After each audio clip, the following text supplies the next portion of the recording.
Everyone, today we will discuss about Science chapter 15, some natural phenomena, class 8.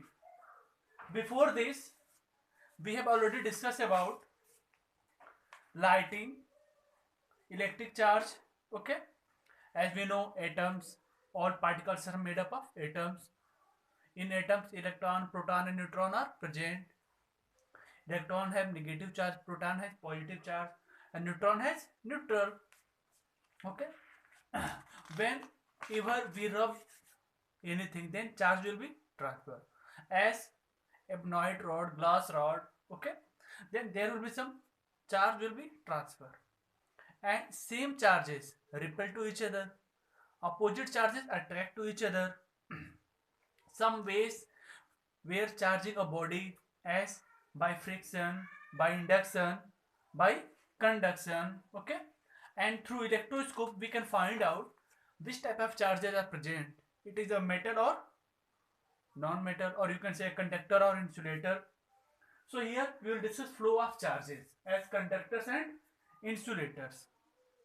So those materials in which charges can flow, ऐसे material जिसमें से क्या charge flow हो सकते हैं, means one place to another place they can move, so that is known as conductor. Those substances in which charges cannot flow, that is known as insulators. As a plastic, copper is a good conductor of electricity. So copper, all metals, okay, like aluminum, iron, these are the conductors.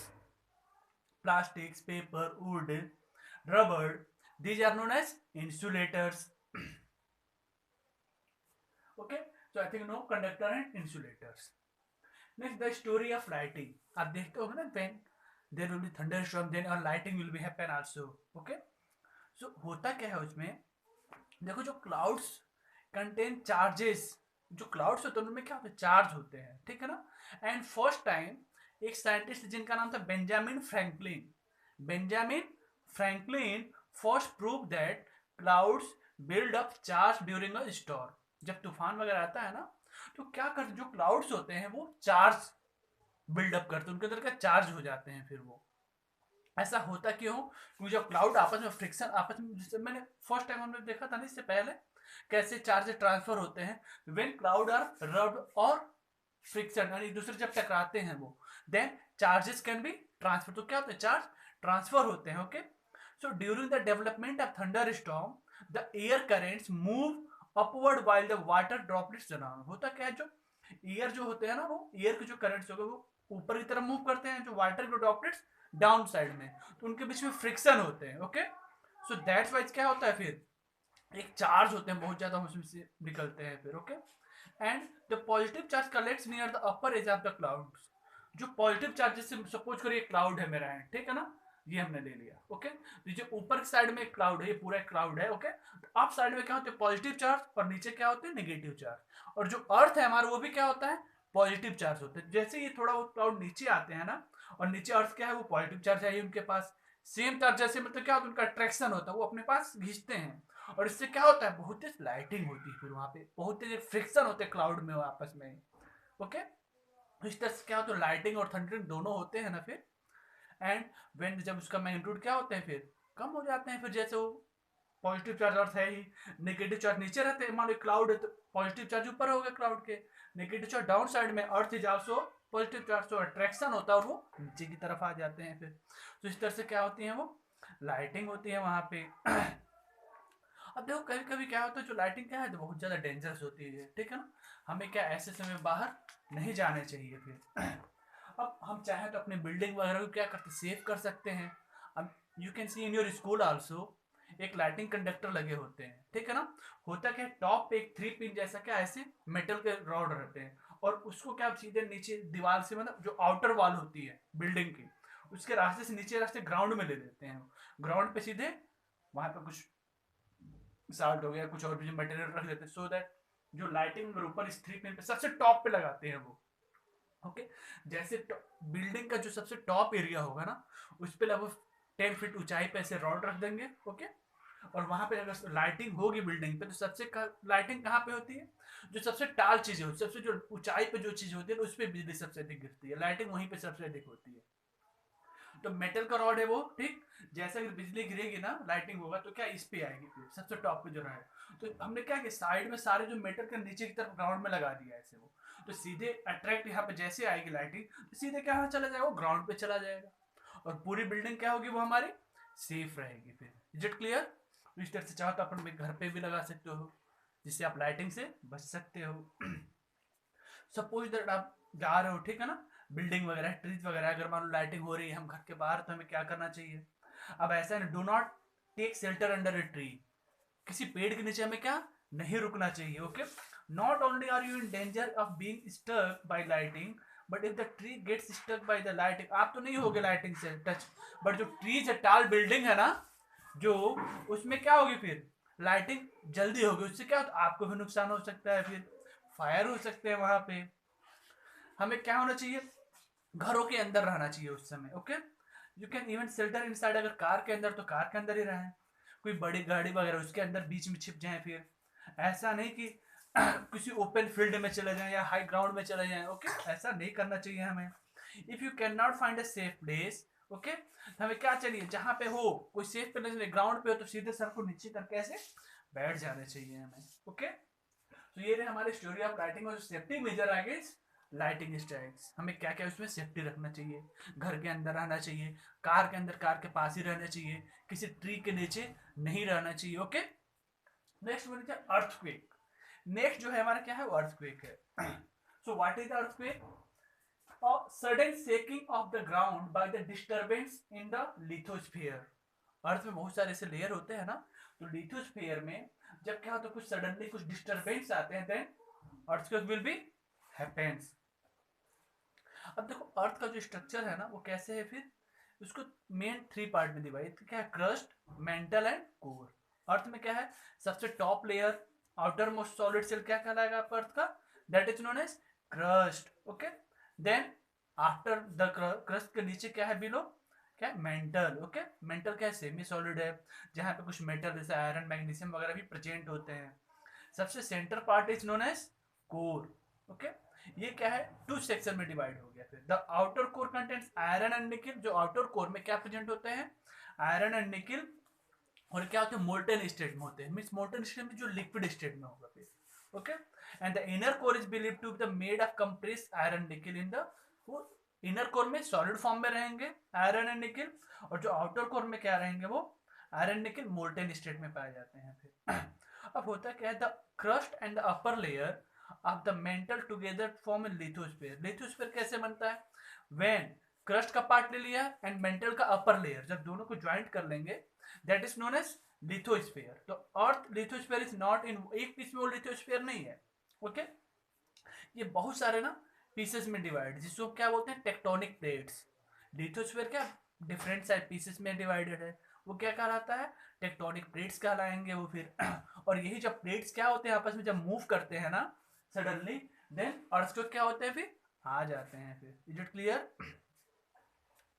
Next, जैसे मानो volcanic eruption में समय tsunami में होंगे, jerk होते जब earthquake आते हैं, फिर ये सब चीजें क्या ऑटोमेटिक हो जाती हैं फिर when earthquake will be happen. देखो मेन कॉज क्या है अर्थ, जो अर्थक्वेक का होता क्या है, जो earth lithosphere is not one continuous piece, एक पीस में तो होते नहीं लिथोस्फीयर, डिफरेंट पीस होते हैं। व्हेन उनके जब आपस में जब रबडिंग होते, सपोज करो टू प्लेट है, जैसे आपस में क्या थोड़े से फ्रिक्शन एक दूसरे के ऊपर जाते हैं ना ये, देन अर्थ क्या तुरंत हिलना शुरू हो जाता है, और क्या अर्थक्वेक स्टार्ट हो जाता है फिर आना। वाइब्रेशन होते हैं टेक्टोनिक प्लेट्स में, then earthquake will be happen. How can we measure the, जो वेव्स होते हैं, जो सिस्मोग्राफ, द सिस्मिक, इसको हम बोलते हैं सिस्मोग्राफ से मेजर करते हैं, ठीक है ना।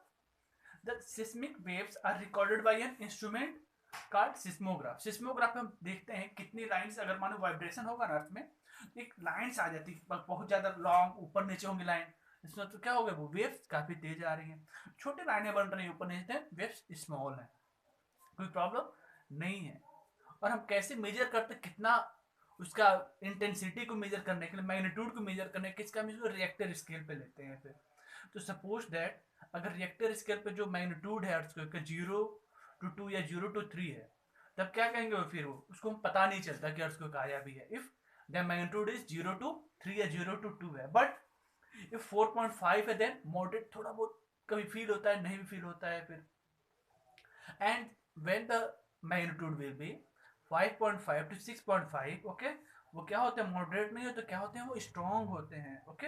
और क्या करते हैं, प्रॉपर्टीज को डैमेज कर सकते हैं वो। एंड इफ द इंटेंसिटी और मैग्नीट्यूड आर 8 और मोर इज वेरी डेंजरस होते हैं। अगर सपोज कर अर्थक्वेक की जो इंटेंसिटी या मैग्नीट्यूड इज 8 है, तो क्या है वो, बिल्डिंग को, इंटायर एक सिटी को पूरा खराब कर देते हैं। एंड देखो लास्ट टाइम जो 1960 ईयर में एक अर्थक्वेक आया था जो 22 मई 1960 में, जिसकी जो इंटेंसिटी क्या मिल गया था 9.5।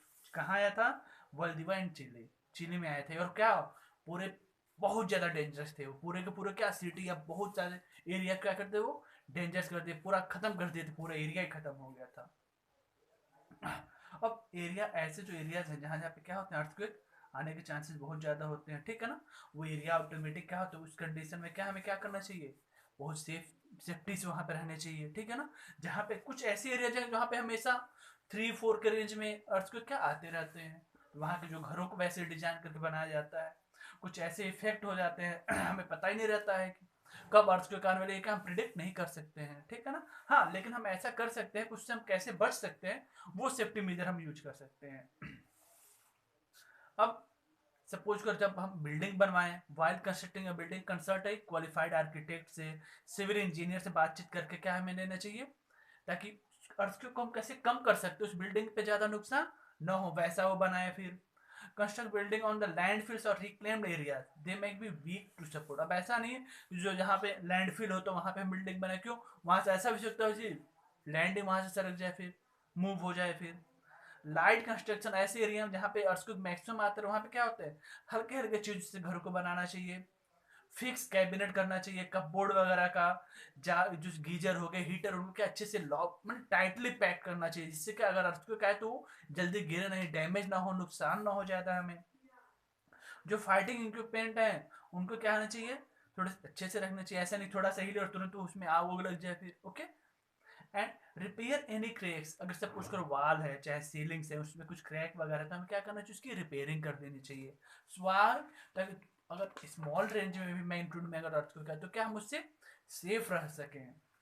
अब सपोज दैट अर्थक्वेक, मान लो सिस्मिक वेव्स आ रहे हैं, फिर अर्थक्वेक क्या हो रही है, शेक हो रही है, हमें उस कंडीशन में क्या करना चाहिए, टेक शेल्टर अंडर टेबल। आप किसी रूम में टेबल के पास, आपके पास टेबल के नीचे छिप जाना चाहिए, किसी कोट है उसके नीचे छिप जाने, तब तक छिपे रहने जब तक कि जो शेकिंग बंद नहीं हो, स्टॉप नहीं हो जाता है, ठीक है ना, तब तक वहीं पे चुपचाप छिप जाए हम। कीप अवे फ्रॉम द टाल बिल्डिंग है, ठीक है ना, कोई हैवी ऑब्जेक्ट उससे क्या दूर रहना चाहिए, क्योंकि हो सकता है पृथ्वी हिले, अर्थ हिले और वो आपके ऊपर ही गिर जाए, उन सब चीजों से हमें दूर रहना चाहिए। If you are in bed, do not get up, ऐसा नहीं बिस्तर पर तुरंत उठ के भागना नहीं चाहिए हमें, ठीक है ना। हमें क्या अपने जो हेड है ना उसको पीलो से ढक लेना चाहिए, दबा लेना चाहिए, कोई चीज ना गिरे, सर हमारा सेफ, हेड अच्छे सेफ रहे वो। लिफ्ट का use, don't use lift when there will be some earthquake will be happen, हमें लिफ्ट का यूज नहीं करना चाहिए। लीव द बिल्डिंग, हमें क्या उस बिल्डिंग को छोड़ देना चाहिए इफ यू आर इनसाइड हैं, and move to an open area, अगर हम छोड़ने लायक हैं किसी बिल्डिंग में हैं, ठीक है ना। If possible then just move out on the building, अगर पॉसिबल नहीं है, घर में से नहीं निकल पाएंगे हम, तो कोशिश यही कर कोई टेबल उसके नीचे छिप जाए। इलेक्ट्रिक पोल्स हो गए, ये जो वायर वगैरह उन सब से दूर रहना चाहिए। कार में है, बस में, तो उसके अंदर ही रहना चाहिए। ट्रैवलिंग कर रहे हैं तो वहीं पे एक जगह रोक देना चाहिए बस को, या कोई जगह अच्छे सुटेबल स्पॉट पे जाकर रुक जाना चाहिए, ओके। कोशिश यही करें अगर ऐसा कुछ हो रहा तो क्या हम वहीं पे स्टॉप हो जाए फिर। तो ये सब सारी चीजें थी। Richter scale measure the magnitude of earthquake, earthquake के मैग्नीट्यूड को मेजर करने के लिए how we are using Richter scale, okay. हमने क्या क्या डिस्कस किया अभी को, जैसे मान लो एटम्स हैं, atoms, we will once again revise this chapter. Atoms made up of proton, electron, neutron. Electron are negative charge, proton are positive charge, neutrons are neutral, okay. The flow of charges, conductor, insulator, okay. Next, earthquake. If anyone, what is there? A sudden shaking of the ground by the disturbance of lithosphere. Okay. What is the epicenter? The point vertically above the seismic focus. जब earthquake आता है उसके सिस्मोकी focus सीधे ऊपर जो point है तो that is known as the epicentre और अर्थक्वेक का जो सेंटर पॉइंट हो गया एक तरह से epicentre. Lightning conductor. Okay. A device used to protect tall building from the effect of lightning. ये एक डिवाइस है जो क्या करता है टाल टाल बिल्डिंग जो इतनी होती है ना उनको क्या सेफ्टी रखता है लाइटनिंग से. ओके. सिस्मोग्राफ एक instrument whose measure the seismic waves. Static electricity किसे कहेंगे? We are using static electricity in photocopy machine. जो फोटोकॉपी कराते हैं ना किसी पेज का उसमें हम स्टैटिक इलेक्ट्रिसिटी का यूज करते हैं. टेक्टोनिक प्लेट्स होते हैं जो लिथोस्फीयर को डिवाइड करते हैं.